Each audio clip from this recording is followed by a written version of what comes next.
Hi friends, welcome back to my channel SciTech. In today's video, I'll try to talk about the review of the Mi11X device after using more than 125 days of usage. Yes friends, it's been very much long time usage with the Mi11X device, and this is a question which a lot of other users are actually asking me, can you please do the long time review on this Mi11X device? So I thought of making a video and where I'll try to discuss all the pros and cons about this device in terms of the performance, display, camera, battery charging, connectivity, build quality, UI, software updates and the price. So all these things I'll try to discuss in this entire video. So try to watch till end of the video in case if you're planning to buy the Mi11X device or if you already bought the device. So this will be really good for you. So first let's start with the first thing about the performance wise. In terms of the performance, the Mi11X has got the Snapdragon 870 chipset. So for the Snapdragon 870 chipset, definitely friends, you will not get disappointed at all in terms of the performance wise in the Mi11X device. It's really good. So when you compare with the ANTUTU benchmark score and CPU throttling, let me try to show you a couple of screenshots. As you can see from the ANTUTU benchmark score in the Mi11X device, it was able to score really good score. So I did not cross any time above 7 lakhs. My phone did not cross. So whereas the other phone, for example, iQOO 7 was able to cross 7 lakhs, but my unit did not cross. So that's not a big deal, I would say. But overall, my usage was really good during this time of 125 days of usage. I did not have any kind of major issues, but few of the users, they did mention they're having some kind of drops when they are trying to play the Battlegrounds mobile game. Few of the users, that is what I meant. After a long time, I mean after 1 hour of playing, they are seeing some kind of frame drops is happening in the Mi11X device in terms of the frame drops. And I forgot to show you the CPU throttling scores. Let me just show you exactly the CPU throttling, what is happening in this device. So as you can see, this is a CPU throttling after the recent update. As you can see friends. So this is how it is. So when you compare with the other phone, for example, iQOO 7 device, is the iQOO 7 device. Let me try to show you the exact CPU throttling from this phone. So then you will be definitely understand how much difference it can be there in terms of the performance wise. As you can see, both phones, the graph, as you can see friends, the difference how it is. So this slightly inconsistent will be there in terms of the long time gaming. That is what I meant. That is the reason I'm trying to show you the CPU throttling as well. After a long time, maybe you may be able to feel slightly delay while playing the Battlegrounds mobile game.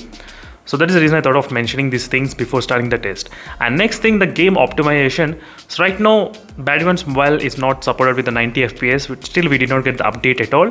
But if you want, you can use the config file, which is available in my Telegram group. So that will be really helpful for you in case if you want to play that. That's fantastic. As you can see friends, right now there is no 90 FPS option in the Mi11X device, unfortunately. That's kind of drawback right now at this moment.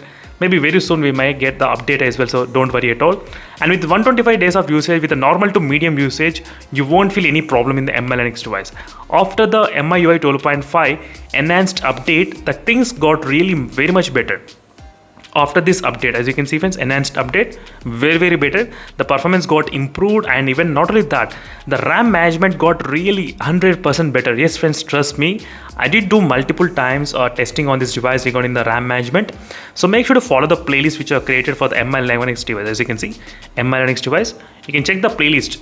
The videos which I uploaded recently, the speed test comparisons, you will definitely understand the Mi11X was able to outperform some of the Realme phones and some of the other phones as well. Yes, this phone, Mi11X device, in terms of the RAM management and optimization. That's fantastic. So these are the details about the performance. So overall in terms of the performance, I'm happy. Maybe for hardcore gamer, for long time, it may not be stable. That is what I meant. So in terms of the heating problem, few of the users did mention while playing the Battlegrounds mobile game and some other games that are facing this kind of heating issues. But right now, after the MIUI 12.5 enhanced update, you may not be able to face that kind of high heating issues as well. That's the one thing. So there's not much drawback in the performance segment in terms of the Snapdragon process. So nothing much apart from little bit kind of delay will be there and lag will be there while gaming.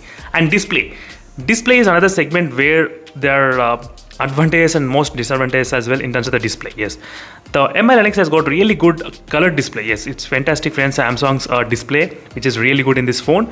But not only that, there are a couple of other disadvantages. Few things like green tint issue and black color issue. Yes, which is going on in the Mi11X device.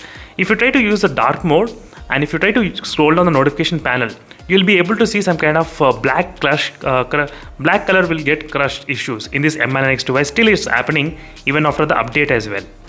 That's one problem will be there, and the green tint issue can also be another problem in case if you're worried about the green tint issue. That's the one thing. So these are the two major things which the MI Linux is right now suffering. If you try to look at the Amazon ratings as well, you will see a lot of users. They already posted a lot of videos and images as well on the MI Linux regarding the green tint and regarding the black color getting crush issue as well in the MI Linux smartphone. So apart from that, MI Linux display is one of my favorite display just because of the small tiny punch hole, as you can see, which is very tiny punch hole. That's fantastic to have this kind of small tiny punch hole. When you compare with other punch holes, it's very tiny. Yes, absolutely. And the display is also really good. You do have different toolbox option where you can actually change different styles as well, as you can see. Black and white mode, HDR mode and vibrant mode as well. That's also another thing in case if you want to increase the colors and boost of the colors. That's also options you do have. So in terms of the customization of the display, you do have plenty of options in this MI Linux device. So you should not be worried regarding the customization option regarding the displays. As you can see, there are a lot of customization option which is available right now. So friends, these are the details about the display options in this MI Linux device. So these are the two problems only, green tint and the black color getting crush issue in the MI Linux device. So next thing is about the camera. So in terms of the camera wise, also it's not that great, I would say. The MI Linux device, it's not that good. So first, the night mode shots are not that great, and some of the users did also mention the camera doesn't look like the premium type of camera. Even I can definitely agree. But if you ask me out of 5, I can definitely give the rating of maybe 3.5 out of 5. That is what my rating would be there.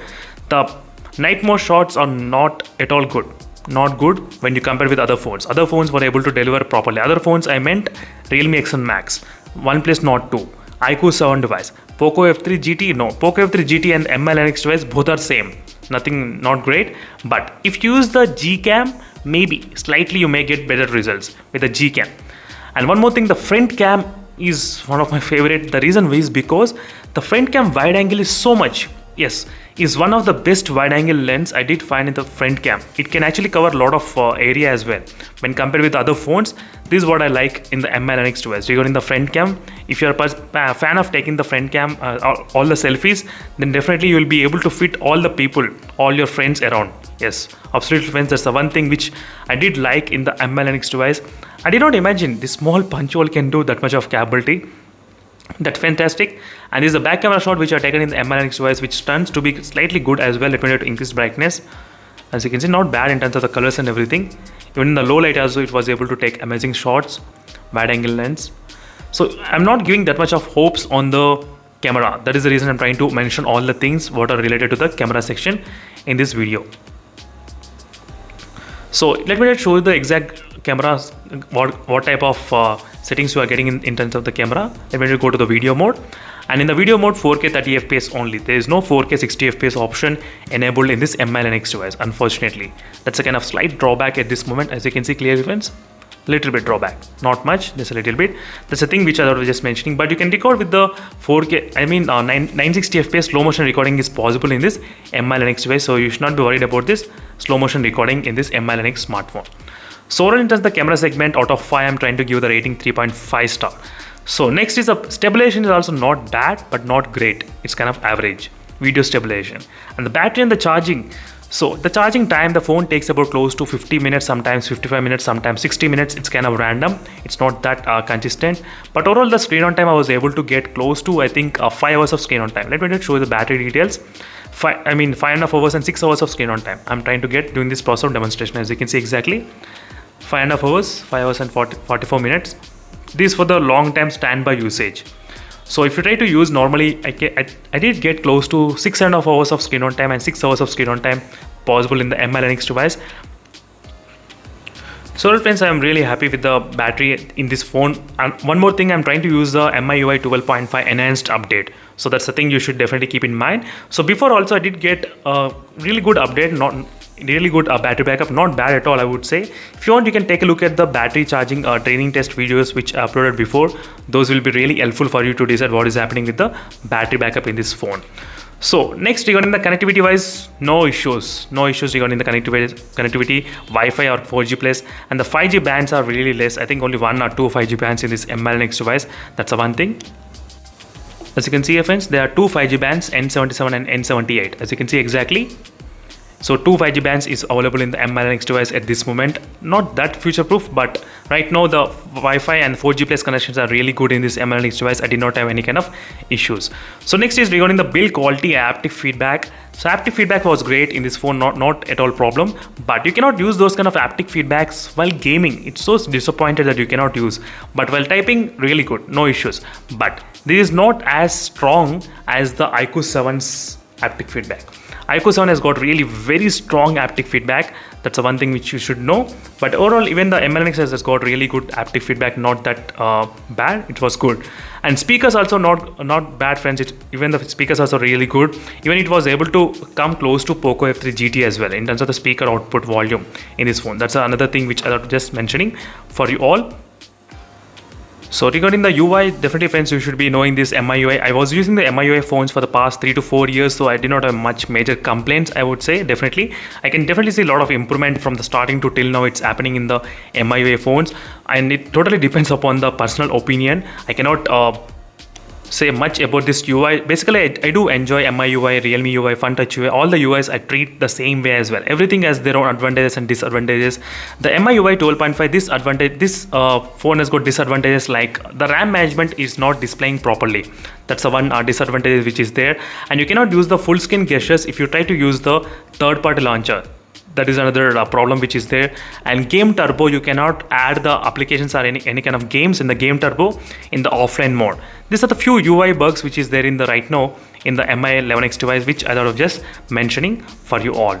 So regarding the software updates, don't worry friends, MIUI definitely, this phone will be getting the 2 Android updates, Android 12 and Android 13, and you will be getting the really good software updates. If you don't get the software updates as well, still there are a couple of other ways you can actually do that. You can actually root and install other bootloader, and you can install the different custom ROMs. That is the reason why the MI phones and Poco phones having so many options. So if you don't want the software updates, you can definitely install different custom ROMs. That is the reason a lot of users are actually preferring the MI phones most of the time. The ROM right now, which is having the MIUI, which is a heavy UI, custom UI, definitely I can understand. So right now, a few of the users, they did do the bootload and they did install other Pixel ROM and different ROMs in the MI11X device, and they were able to get really good performance out of this phone. That's the one thing. Hardware is so powerful in this phone, only the UI is the one which is limiting in terms of the performance and in terms of the optimization. That's the one thing. So regarding the price, right now the phone is available for about, let me check in the Flipkart, it's available for less price, 25,979 as you can see in the Flipkart. In the Amazon, it will be close to 29,000, 30,000, 6GB RAM variant, but right now in the Flipkart, it's available for 25,000. In case if you're planning to buy for 25,000, it's totally worth, absolutely worth for this kind of price. You're getting premium phone in this range. Snapdragon 870 chipset, friends, and very good display. If you keep those problems aside, this display is really good. That is what I did like. And that's it friends, thank you for watching this video. This is a complete review, pros and cons about each and every small detail on the MI11X device, and fingerprint scanner was able to perform really good, not bad at all. In terms of the unlocking speed as well, it was able to perform really good.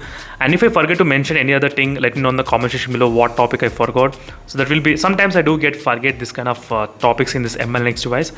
So thank you for watching this video friends, and see in the next video. Until then, stay tuned for more updates, and don't forget to check the playlist of the MI11X device. So always follow the playlist, you will get to know all the details about this device. So stay tuned for more updates. Meanwhile, signing off. Bye.